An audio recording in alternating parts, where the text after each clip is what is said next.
Assalamualaikum warahmatullahi wabarakatuh. Selamat datang di Fiksi Mini Channel. Kali ini mengisahkan seorang tetangga baru yang berbincang-bincang dengan seseorang yang terganggu jiwanya. Simak kisahnya berikut ini.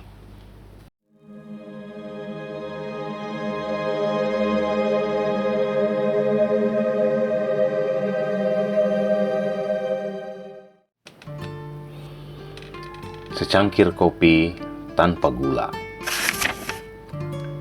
Mendung kelabu menggayut di sekitar rumah Jalan Nataru 10. Sudah sepekan rasa duka mendalam dirasakan Pak Musa.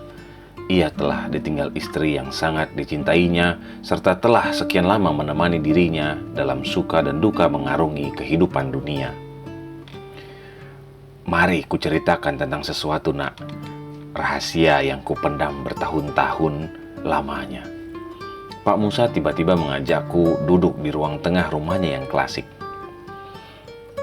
Dia bukan satu-satunya wanita dalam hidupku, walaupun akhirnya hanya dia yang setia menemaniku hingga akhir hayatnya. Aku mencintainya, secukupnya mencintainya.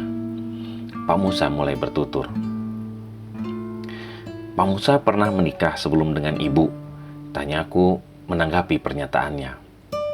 Tidak, hanya dia yang kunikahi, hanya dia saja.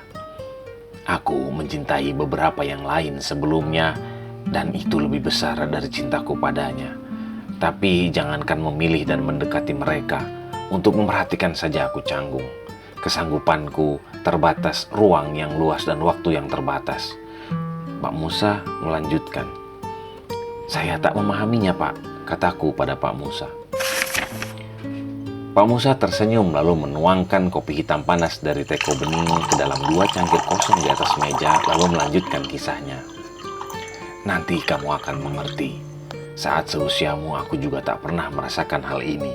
Aku baru memahaminya setelah lama hidup bersama istriku, terlebih lagi setelah ia pergi, walaupun baru 1 hari.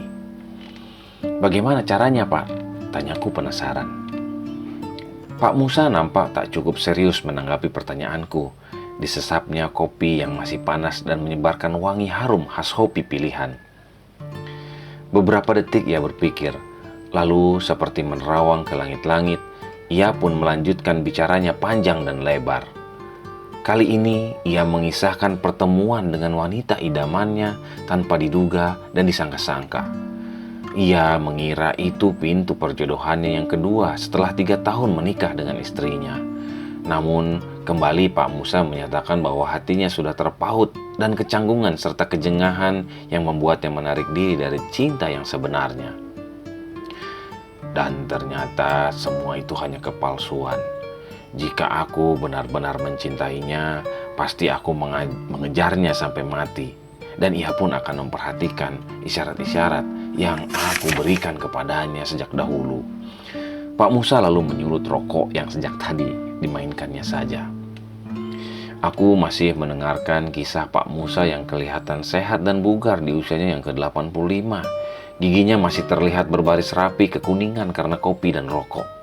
Rambutnya yang tinggal separuh menghuni kepala bagian samping dan belakang hampir merata putih warnanya. Lalu aku mengambil bagianku mencicipi kopi di cangkir bening tadi. Luar biasa enak kopinya, seharum aromanya, walaupun tanpa gula. Belum selesai aku menaruh cangkir di meja, Mas Isa, pemilik rumah, yang baru kukenal beberapa hari sejak kepindahanku ke lingkungan baru ini, datang menghampiri dan bergabung duduk bersama kami.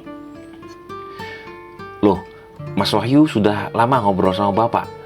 Tanya Mas Isa padaku. Lumayan, Mas, saya hampir 1 jam mendengarkan kisah Bapak, kataku. Mas Isa tersenyum lebar tanpa berkata-kata lagi.